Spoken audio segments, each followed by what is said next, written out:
Afternoon, guys. It's Bimar here. So we finally have the Republican bill in our hands. I was able to go over all the information in here. This is going to be everything that you need to know regarding the HEALS Act, everything that came out.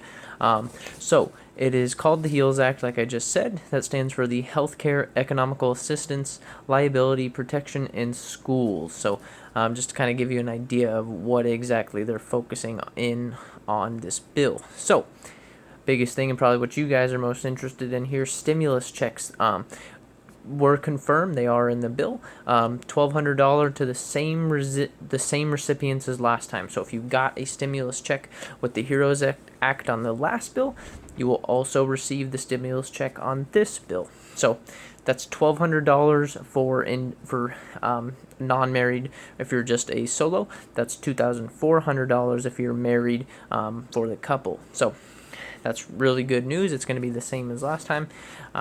So what we do know is that if you make less than $75,000, just like last time, you will get the full amount, the $1,200 or the $2,400 if you're married.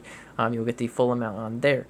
If you make, and of course, if you're married, it's $150K. It's the combined. So what we do know is that all dependents this time get $500, including SS1. So that's really good.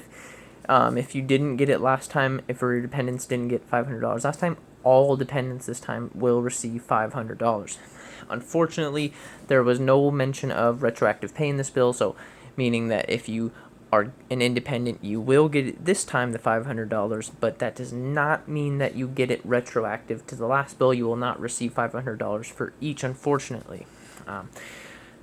Keep in mind, guys, I know it doesn't sound like a lot. It's only $1,200. It's the same as last time. It's a little bit less than we were hoping for, but this is just the kind of first draft of the bill. This is the first thing that's being negotiated. Keep in mind, it's got to be negotiated by the Democrats, right? It's got to pass the Senate, it's got to pass the House, and then it's got to be signed by Trump. So there's still a lot of things that need to go through on this one before it's signed into law or before anything is finalized. So keep that in mind. This is always up for change here. So what I'm thinking is it can only go up after negotiations, right? I mean, this is the first thing they're introducing, but the Democrats are going to hopefully negotiate this up. It should be a little bit bigger, and these numbers can go up. Now, moving on to unemployment, another big one that you guys are here for. Unemployment is going to be $200 per week through September. So whenever this bill is signed in, all the way through to September will be $200 of the boost on top of your state pay. So if you're getting paid $200 a week from your state, they're going to add another $200 on top of that, making it $400, down from the $600, which is unfortunate. What we do know as well is that in October, that extra $200 will be replaced by $500 combined with state pay. So all the way up till $500. So if you make $250 from the state, they're actually going to give you $250 in state pay, up to 70% of your lost wages. So it could end up being better for you in October than from now till September, depending on your income and how everything works out. We will likely get this negotiated up, though. I know 200's a little bit low. This number is probably going to get negotiated up a little bit, I'm assuming, to $300 or $400, which is still a little bit low, but not bad, especially if it does get moved up even more. What we also see in the bill is I see liability protections in the bill. We see $1.75 billion for an FBI building. We see $105 billion for schools. We see an extension for round 2 of the PPE loans, which is pretty good. We see companies with PPE loans that got them last time can get them again. Companies with 50% revenue loss are eligible this time, with a revenue decline of 50%, who have 300 or fewer employees are a few of the requirements for being eligible this time. What was not mentioned in the bill this time was the eviction ban hazard pay, anything for essential workers, the EIDL grants, anything for food stamps, or the postal service, which is a little bit frustrating. We're not expecting to see anything on any of these fronts except for the eviction ban will likely be extended. Everything else, we're not expecting to see anything negotiated into the bill.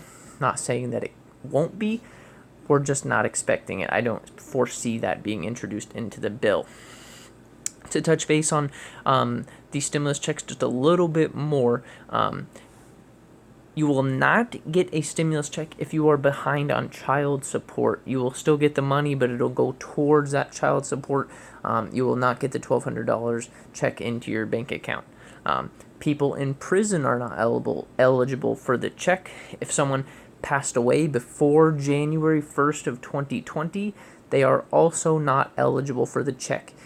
It doesn't say what happens if someone died during 2020 or after January 1st, 2020, if the family will get the check or what happens. But if someone died before January 1st, 2020, the family cannot cash out the bill. They're not eligible. Also, there's no limit on the number of dependents specified in the bill, so we're not sure if there's a number that is restricted on the extra $500 boost. And the last thing is Medicare premiums will not go up this year, which is good. We have no Medicare increases. So I know it's a lot to take in. It's just kind of the first glance things that we're seeing. Like I said before, keep it in mind that this is just the first proposal of the bill. We're probably going to see this negotiated up. Don't be super discouraged. There's still a lot of steps that this needs to go through before it gets passed. So thank you guys for watching. I want to please ask you to go ahead and hit the subscribe button down below, as well as the like button. Leave a comment. Let me know what you guys think of this first round of the bill. If do you think this is a good draft? Do you agree with anything? Do you want to see any changes put in there? Let me know. I want to hear your guys' opinions and thoughts. Thank you for watching. I'm going to keep you guys up to date as we go through the news. I'm going to keep you guys in the loop. So thank you for watching. I appreciate every single one of you guys.